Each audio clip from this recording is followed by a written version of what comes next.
voyez, le fait d'être ici n'est pas le garant d'une évolution pour quelqu'un. Ce n'est pas la garantie de l'évolution.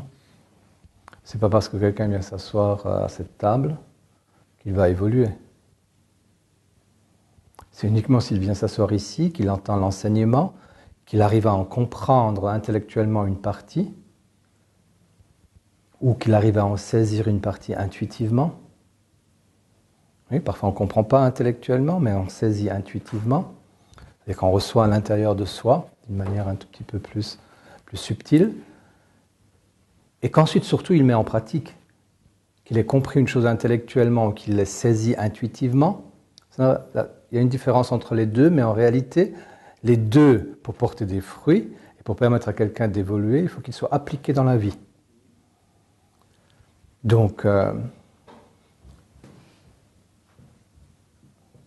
la condition de l'évolution, c'est vraiment la pratique. Et s'il y a quelque chose qu'on néglige de pratiquer, alors qu'on sait qu'on a ce problème, cette difficulté, ça, ce sera l'obstacle qui empêche tout le reste de prendre vraiment son essor en soi. C'est comme ça qu'il y a beaucoup de gens qui sont, on peut dire, ils sont dans un état d'évolution relativement avancé, mais encore invisible. Pourquoi ? Parce qu'ils ont accumulé des choses comme derrière un barrage. Et le barrage, c'est un problème qu'ils ne veulent pas traiter. Comme par exemple leur vanité ou leur orgueil, ou peu importe. Parfois c'est un problème plus petit, mais il joue le rôle d'un barrage. Et derrière ça, beaucoup de forces, des forces énormes s'accumulent. Mais tant que le barrage n'ouvre pas les vannes ou ne se dissout pas, eh bien toutes ces forces n'entrent pas dans le flux de la vie et de l'évolution. Le jour où quelqu'un décide de travailler le problème qu'il ne voulait pas travailler, ou qu'il ne voyait peut-être même pas, le jour où il décide de travailler, soit ce sont les vannes qui s'ouvrent, et toute cette énergie accumulée à travers tous les autres efforts qui ont été faits peut-être, tout ça commence à produire son effet parce que ça entre dans le flux de la vie et de l'évolution.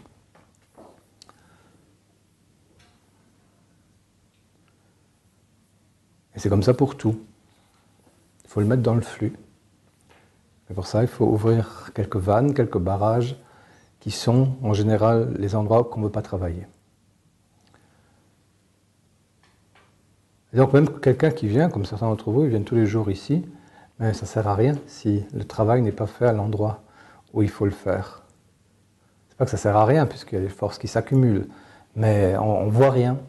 On a l'impression qu'il n'y a pas d'évolution à cause de ce barrage.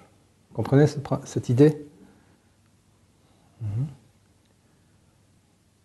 Rudolf Steiner écrivait dans, je ne sais plus, dans un petit livret comme ça, il y a, même si on est l'intime d'un sage ou d'un éveillé, même si on est son ami, même si on est son père ou son fils, ou sa mère ou sa fille, quelqu'un de très proche, il y a des secrets qui ne seront jamais confiés parce qu'on n'est pas un élève. Donc ce n'est pas la proximité, ni intellectuelle, ni physique, ni émotionnelle qui compte.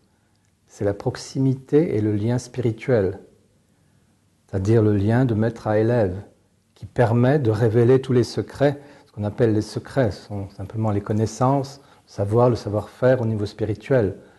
Et il n'est transmis que de cette façon, et pas du tout pour les autres proximités.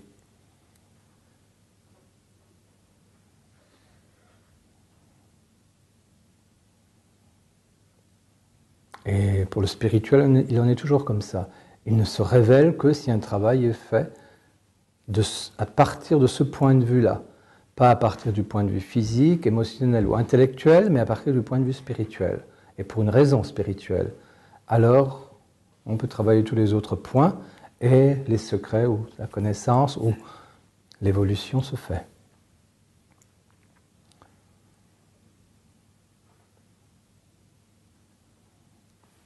Bonne journée.